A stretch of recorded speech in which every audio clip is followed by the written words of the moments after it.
glad that most of you are still here. First, a little disclaimer. If you feel like having a glass of Italian wine after seeing this film, or go to an Italian restaurant, or even book a trip to Italy, that's all fine. Please do. What you should not do is go home, burn all your bridges, and set out to grow tulips in the south of Italy, because it cannot be done. The climate simply does not allow it. So what we did, we every once in a while used some real tulips, and we would fly them in from Holland or any country that had offered fresh tulips. And then the next thing what we did is we bought a lot of flower foam, and we molded that into the shape of plowed land, furrows, the size of, let's say, this front section of the theater. And then we planted 14,000 Chinese tulips in it, made out of silk and rubber. And the rest is digital. But a lot of work went into that. So, I wanted to ask, if you're not an Italian speaker, what was the challenges of directing in a foreign language? It seemed like a very, very big challenge at first, because I hardly speak Italian. And my Italian is, tourist survival level 1. I can ask for, where's the men's room, and that's about it. No, but Giancarlo Giannini, the inspector, speaks excellent. He's fluent in English, and also Lydia Vitale, who plays the mother, was fluent in English. I had 2 translators, but more importantly, I found out that the Italian language is a language that people who are from Northern Europe, like myself, or people who speak English, like you, can certainly understand very well on an emotional level. We may not know what the words mean, but we definitely get these, all the subtleties of the emotions, and so that still enabled me to direct the actors with a lot of precision. At times it felt a little bit more like I was conducting them, like they were a little orchestra of voices instead of directing them. But Way in the back. I want to compliment you, a wonderful movie. It was a very touchy story.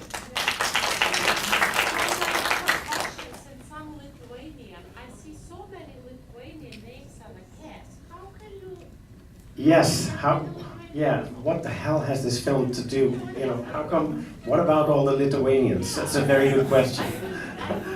Okay. Okay. So.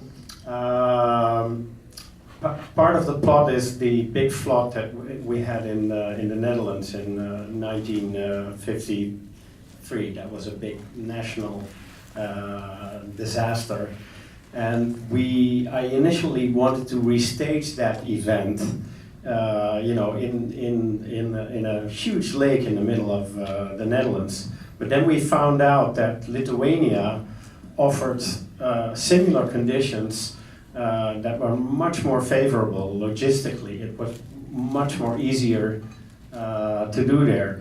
But it took such a long time to get this film off the ground that when it came to shooting those scenes on the water, it was winter and the lakes in Lithuania were frozen. So at the very last minute we rewrote that scene to a shelter scene. So this is where our main guy, Gauke, meets the red-headed woman and everything. So we kind of stayed in Lithuania. And then also working with the Lithuanian crew was such a delight. They were so totally professional that we took lots of them to Italy to finish the movie. Yeah, over there. I was curious how Canada got involved in that, and the actors who plays Anna, was she already fluent in Italian, or did she have to learn for the part? The actress Xenia Solo studied Italian for this film, and she did an amazing job, I think. Canada became involved because the screenwriter is part Canadian. So the story was made up by a Dutchman who, as a child, had spent each and every holiday in Italy, then later in life fell for a Canadian woman and then immigrated to Canada. And after living in Montreal for about 10 years, he basically made up this story. That's how it came about. Bill? So we see young Piero and old Piero? No, I'm sorry. The Vito, boy. yes. Little Vito and old Vito. So which one really had the mole and which one Yeah, had to pay off? That's a smart question. No, the devilishly handsome old Vito had the mold. So we put it on the younger guy to make the match.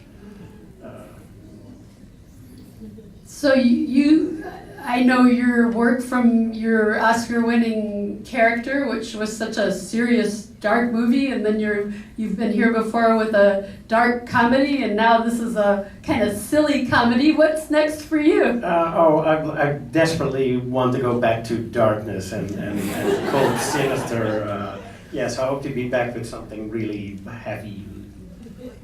Okay. Enough comedy for me. Yeah. How was this received in Italy? Sorry? How was it? Received in Italy? We just had a little test drive. We sent it to a very small festival in Siena where we won the first prize. So that is good news. But we also sent out we left some questionnaires with the audience, and that went well too. But it's still an uphill battle because the Italian film distributors basically think that films that are about Italy made by foreigners don't play well in Italy, as has been proven in the past apparently many times. So we're working on it.